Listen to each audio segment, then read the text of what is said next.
Looking at number 26, we've got a funny looking interval right here. It's got this little circular part in the middle of it, or a semicircle actually. And I want to go from -7 to 5. So from -7 to 5.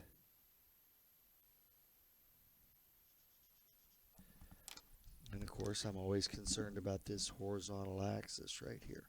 So I've got two triangles and a semicircle. This is one triangle. Semicircle's part 2. This triangle's part 3. All right. So the area of triangle 1 is 1/2 the base. 1, 2, 3, 4, 5 times the height. 1, 2, 3, 4. Which is 10. Now the area of the semicircle, which is part 2, it's half of a circle, so it's 1/2 pi r squared. Well, it's 1/2. The radius looks like it's 1, 2, so pi 2 squared. 2 squared is 4, divided by 2 is 2.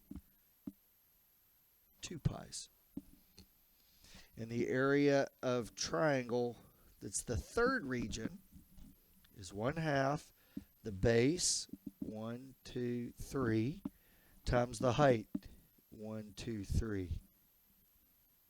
So 3 times 3 is 9, divided by 2 is 4.5. So the total area, add these three things up, 10 and 4.5 is 14.5 plus another 2 pi. If it said to do it to decimals, you could stick it in your calculator and get decimals. If I want the net area, 2 and 3 are above the axes. So the net area, I'll do it up here so I have a little more room. The net is going to be 2 and 3, which is 2 pi plus 4.5 minus this one here. So minus 10.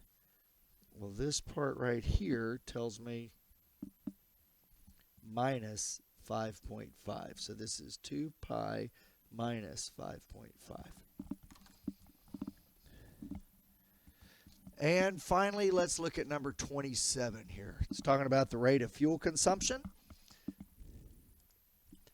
So we've got this graph, and it asks me some questions. So the first question, it says here, is when time started, how much gas had been used. So underneath the curve is how much gas has been used. Well, at that point right there, no gallons have been used. 0 gallons.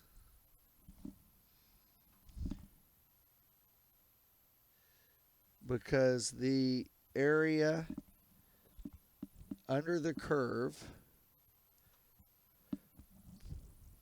at 0 minutes is 0. And that kind of makes sense because if we haven't started yet, we haven't used any gas yet, at least not for the flight.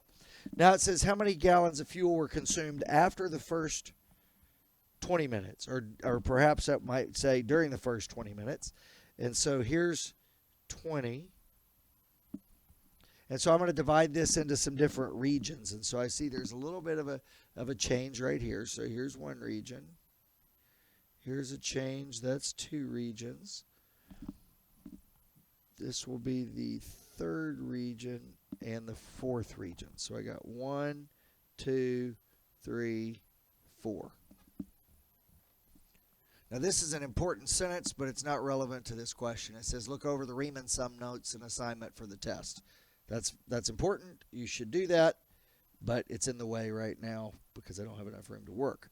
So I've got these 4 parts that I've got to add up, and so I've got the first part, which is a trapezoid. The area is 1/2 base 1 plus base 2 times the height. Now really it's a trapezoid that looks like this, right? There's my base and my other base. This distance is the height. So my bases here are 5 and 9, and my height is 6. So 1/2, 5, and 9 times 6. I'll do all these and then I'll calculate them for you. So 2 again, is a trapezoid. In fact, they're all trapezoids, so they're all going to use the same formula, 1/2 base 1 plus base 2 times height. Same formula, 4 times base 1 plus base 2 times height. Same formula. All right. So the next one is going to be 9 and 10. And this one is 1, 2, 3, 4, 5, 6 wide again. The next one is going to be 10 and 14. But this one's only 1, 2, 3, 4 wide. And then finally, this one is 14 and 8. And it's 1, 2, 3, 4 wide. So the idea is I'm going to find out each of these 4 regions and add them up, and that's going to be the total that was consumed. So 9 and 5 is 14. Half of that's 7. This is going to be 42. 9 and 10 is 19. Half of 6 is 3. 19 times 3 is 57. You can, of course, use your calculator for this. Half of 4 is 2. That's 24 times 2, which is 48. And half of 4 is 2. This is 22 times 2, which is 44. And the total is 42 plus 57 plus 48 plus 44, which is 191 gallons. And put a little exclamation point there for emphasis.